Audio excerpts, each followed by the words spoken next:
தமிழக மாணவர்களின் உரிமைகளுக்காக கடந்த 4 நாட்களாக காங்கிரஸ் பேரியக்கத்தின் சார்பாகவும் ஒரு உண்ணாவிரதத்தை நான் மேற்கொண்டேன். இந்த விஷயம் சாதாரண விஷயம் கிடையாது. இது நம் பள்ளி குழந்தைகளுக்கு சட்டப்படி சரியான முறையில் கிடைக்க வேண்டிய நிதி. அதாவது நாடாளுமன்றத்தில் டிமாண்ட் ஃபார் கிராண்ட்ஸ், இந்த பணங்களை நாங்கள் உபயோகப்படுத்திக்கிறதுக்கு எங்களுக்கு அனுமதி கொடுங்கன்னு பாஜக அரசாங்கம் எல்லா பார்லிமெண்ட்லையும் கேட்டபோது நாங்கள் அதுக்கு கன்சென்ட் கொடுத்ததுக்கப்புறம் தான் அந்த பணத்தை அவங்க ட்ரா பண்ணாங்க. அந்த பணத்தை ட்ரா பண்ணதோடைய அர்த்தம் என்னன்னா, நாங்கள் எல்லா மாநிலங்களுக்கும் பகிர்ந்து கொடுப்போம் என்ற காரணத்தினால். அப்படி ட்ரா பண்ண காசை 3 மாநிலங்களுக்கு கொடுக்க மறுப்பது சட்டப்படி கூட குற்றமாகும்.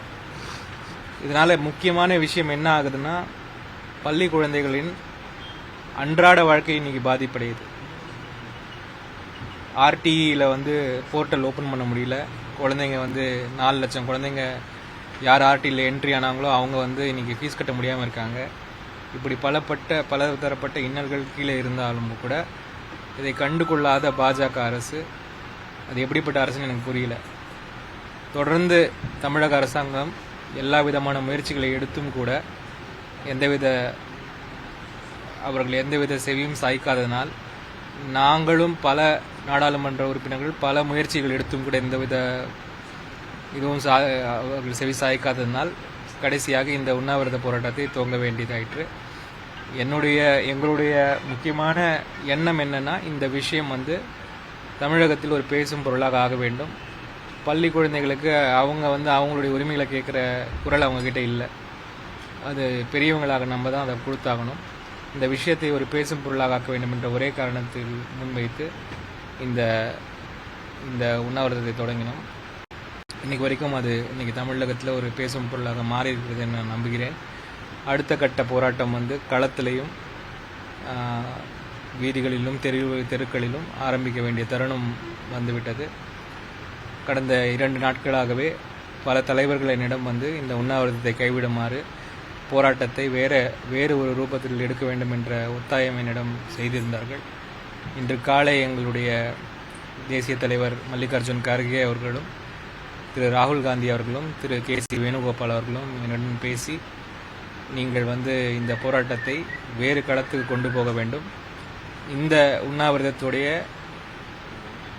எண்ணங்கள் நிறைவேறியது, நீங்கள் முன்னே நோக்கி செல்ல வேண்டும் என்ற உத்தரவை எனக்கு பிறப்பித்தார்கள். அதேபோன்று பல தலைவர்கள், நம்முடைய இடதுசாரி தலைவர்கள், இந்தியா அலையன்ஸின் எல்லா கட்சி தலைவர்கள், Dravida Munnetra கழகத்திலிருந்து member of parliament Kanimozhi அவர்கள், அமைச்சர்கள் திரு நாசர் அவர்கள் எல்லோரும் வந்திருந்தாங்க. திரு சேகர்பாபு அவர்கள், அமைச்சர் அவர்கள் சேகர்பாபு அவர்கள் அவர் கூட வந்திருந்தாங்க. அமைச்சர் மனோ தங்கராஜ் அவர்களும் வந்திருந்தார்கள். மெய்யநாதன் அவர்களும், முத்தரசன் ஐயா அவர்களும், சண்முகம் ஐயா அவர்களும், VCK நம்முடைய தொல் திருவாவூர் ஐயா அவர்கள் என்னுடைய தொலைபேசியில் கூட பேசினார்கள். எல்லோரும் இந்த உண்ணாவிரதத்தை கைவிட வேண்டும் என்று வைத்த கோரிக்கையின் இணங்க எங்களுடைய தேசிய தலைவர்கள் மற்றும் எங்களுடைய காங்கிரஸ் பேரியக்கத்தின் தலைவர்கள், CLP மற்றும் எங்களுடைய மாநில தலைவர் மற்றும் எங்களுடைய தேசிய தலைவர்கள் திரு கிரீஷ் சோடங்கரை இன்று இரவு இங்கே ராஜீவ்காந்தி மருத்துவமனைக்கு இந்த செய்தியோடு அனுப்பியிருந்தார்கள். அவர்களும் என்னிடம் இந்த விஷயத்தை கூறிய போது அவர்களுடைய அந்த கோரிக்கையை ஏற்று இந்த உண்ணாவிரதத்தை நான் தற்காலிகமாக கைவிடுகிறேன். இந்த போராட்டத்தை வேறொரு களத்துக்கு மாணவர் சமுதாயம் கூட எடுத்து செல்ல வேண்டும் என்று காங்கிரஸ் பேரியக்கம் முடிவு எடுத்திருக்கிறது. இதை கண்டிப்பாக ஒரு பெரிய லெவலில் நாங்கள் காங்கிரஸ் கட்சியின் மூலமாக எல்லா இடங்களிலும் எடுத்து செல்வோம் என்ற நம்பிக்கை எனக்கு உள்ளது. காங்கிரஸ் பேரியக்கம் மட்டுமல்ல, அரசியலெல்லாம் அப்பாற்பட்டு எல்லோரும் இணைந்து இந்த விஷயத்தில் குழந்தைகளின் படிப்பு விஷயத்தில் ஒன்றிணைய வேண்டும் என்பது என்னுடைய கோரிக்கை. பிளே ஸ்டோர் மற்றும் ஆப் ஸ்டோரில் இருந்து பாலிமர் செயலியை QR கோடு மூலம் பதிவிறக்கம் செய்யுங்கள். செய்திகளை உடனுக்குடன் பெறுங்கள்.